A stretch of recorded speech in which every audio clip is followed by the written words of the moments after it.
বন্ধুরা, চলে এসেছি আমি দক্ষিণ দিনাজপুর জেলার যে ঐতিহাসিক নিদর্শন বানগড়ে। তো এই বানগড়ে কি কি ঐতিহাসিক নিদর্শন আছে সেগুলি আপনাদেরকে আমি দেখাবো আজকের এই ভিডিওটির মাধ্যমে। চলুন চলে যাই বিস্তারিত ভিডিওতে। বন্ধুরা, চলে এসেছি আমি গঙ্গারামপুর দক্ষিণ দিনাজপুর জেলার বানগড়ে। তো বানগড়ে আমার যে ঐতিহাসিক স্থানটি আপনাদেরকে আমি দেখাবো।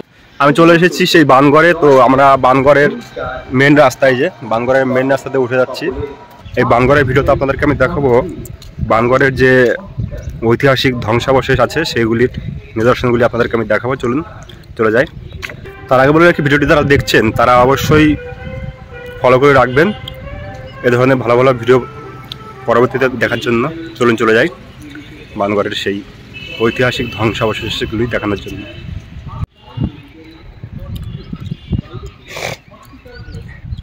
এই যে পুরোটাই দেখতে পাচ্ছেন, আমি ওই নালার ওই পার থেকে আমি দেখিয়েছিলাম, কিন্তু এখানে এসে দেখছি পুরো একদম বানগড় খুব বড় একটা এরিয়া। তো এই বানগড়ের যে ধ্বংসাবশেষগুলি আছে সেগুলি এখনও জল করছে।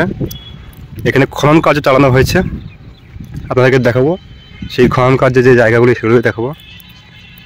এগুলি হচ্ছে বানগড়ের ঐতিহাসিক মৌর্য যুগের যে ওয়ালগুলি, প্রায় 2.5 ফিট থেকে 3 ফিট চওড়া।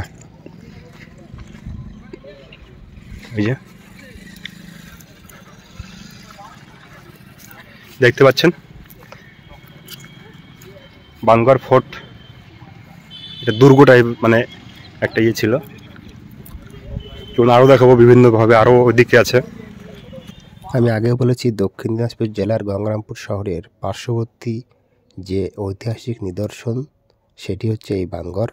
1204 সালে মোহাম্মদ বখতিয়ার খিলজি বাংলায় প্রথম মুসলিম শাসন প্রতিষ্ঠা করেন। সেই রাজ্যটির নাম ছিল লক্ষ্ণৌবতী বা দেবকোট।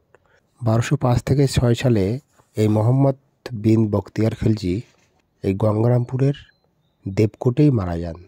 আর তার এই মারা যাওয়ার পরে এইখানেই সমাধিস্থল করা হয়। সেই সমাধিস্থলটি আরও একটু কিছু দূরে আছে, তো আমরা সেখানে আপনাদেরকে আমি আর একটা ভিডিওর মাধ্যমে নিয়ে যাব। আমরা এই বানগড় সম্পর্কে অনেকে অনেক রকম ইতিহাস বা অনেক রকম কথা লোকমুখে শুনি এবং জানতে পারি। তো যাই হোক, এইগুলি নিয়ে অনেক মতভেদ আছে। তো আমি চলে যাব এবার একটু ধ্বংসাবশেষগুলির উপর দিকে। আমি একটু উপরে উঠে যাব। দেখুন, উপরে উঠে গিয়ে আপনাদেরকে আমি দেখাচ্ছি যে উপর থেকে কীরকম লাগে এই ধ্বংসাবশেষগুলি দেখতে। বন্ধুরা, চলে এসেছি আমি একটু উপরে, যেটা দেখলেন সেই উপরে এসে আমি দেখাচ্ছি। এই যে রোদ্দুর লাগছে খুব, একটু মানে উপরে থাকতে খুব অসুবিধা হচ্ছে। আমি এইখানকার যেটুকু মানে ধ্বংসাবশেষ ছিল সেটুকু আমি দেখালাম। তো আমি এবার চলে যাব সামনের ওই আরেকটু উঁচু ঢিপি টাইপের আছে, ওইখানে আমি দেখাবো গিয়ে। চলুন, ওই যে পিছনে দেখতে পাচ্ছেন, সেখানে দেখুন গাছ আছে এবং একটু ঢিপি আছে। ওই ঢিপিটাতে আমি উঠবো। ওই যে ওই দেখতে পাচ্ছেন পিছনে ওই ঢিপিটাতে আমরা উঠবো এখন। চলুন চলে যাই। বানগড়ে খনন কার্য চালানো হয়েছিল। তো খনন কার্যের যে বিস্তারিত সেটি আপনাদেরকে আমি দেখাবো বা বলবো। খনন কার্য কবে চালানো হয়েছিল, খনন কার্য সব কী বেরিয়ে এসেছে, চলুন বিস্তারিত জেনে নিই।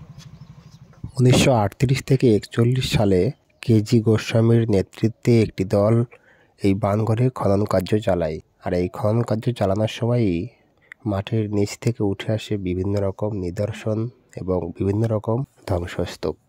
সাইটটির মূল অংশটি একটি দুর্গের আকারে রয়েছে, যা মাটির প্রাচীর দ্বারা বেষ্টিত। যা সাইটের প্রথম পর্যায়ের। প্রাথমিক পর্যায়টি অনিশ্চিত রয়ে গেছে কারণ খনন কার্যটি গভীরে পৌঁছতে পারেনি।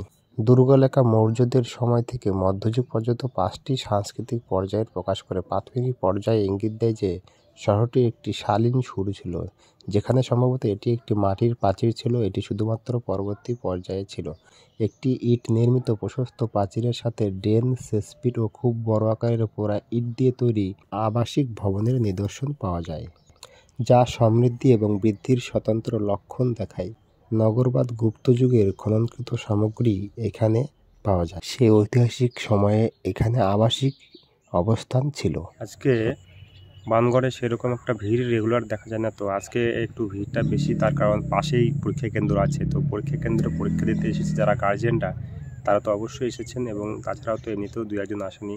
তো এই টাইমে অবশ্য ভিড় হয় না, তবে আজকে ভিড় হয়েছে শুধুমাত্র পরীক্ষা কেন্দ্র থাকার জন্য। তো চলুন আপনাদেরকে দেখাবো যে বানগড়ের যে ধ্বংসাবশেষের ইটের যে কাজ সেগুলি সম্পর্কে একটু দেখাবো। চলুন। আমরা সচরাচর যেসব মানে বর্তমানে কাজ দেখি ইটের গাঁথনি করা, বড় বড় বাড়ি বিল্ডিং করার সময়, সেই ইটের গাঁথনি করার সময় দেখা যায় যে ইট একটু উঁচু নিচু থাকে, সেটাকে প্লাস্টার করে সিমেন্ট বালি দিয়ে প্লাস্টার করে সেটাকে সমান করে দেওয়া হয়। কিন্তু এই বানগড়ের যে কাজগুলি আছে, যে ওয়ালের কাজগুলি দেখুন, ইটের গাঁথনি দেখলে মানে বুঝতে পারবেন যে কতটা সমান, কতটা প্লেনভাবে ইট দিয়ে কাজ করা হয়েছিল সেই যুগে। ইটগুলি একটু দেখাচ্ছি আপনাদেরকে। এই দেখুন ইটের যে কাজগুলি আছে, দেখুন আমি দেখাচ্ছি কীভাবে কতটা সমান, কতটা প্লেন, একটু মানে 100 তো উঁচু নিচু কাজ নেই। দেখুন এই যে ইটের কাজগুলি আছে, এগুলি একদম মানে এত প্লেন, সেটা মানে চিন্তা করতে পারবেন না। এখান থেকে দেখলে বুঝতে পারবেন কতটা প্লেন কাজ। আর ইটগুলো তো ছিল পুরো চারকোনা, একদম মানে প্রায় স্কোয়ার। কোথাও কোথাও দেখা যাচ্ছে প্রায় স্কোয়ার, কোথাও কোথাও দেখা যাচ্ছে একটু স্কোয়ারের থেকে একটু অন্যরকম। এখানে দেখলে বোঝা যাচ্ছে যে ইটগুলি প্রায় স্কোয়ার টাইপেরই ছিল। তো বন্ধুরা, আজকের ভিডিওটি ছিল এ পর্যন্তই। ভিডিওটি দেখে কেমন লাগলো অবশ্যই কমেন্ট করে জানাবেন, আর যারা ফেসবুকে দেখছেন অবশ্যই ফলো করে রাখবেন। পরবর্তী এই ধরনের ভালো ভালো আরও ভিডিও পাওয়ার জন্য অবশ্যই ফলো এবং সাবস্ক্রাইব করে রাখতে হবে। সবাইকে ধন্যবাদ সঙ্গে থাকার জন্য।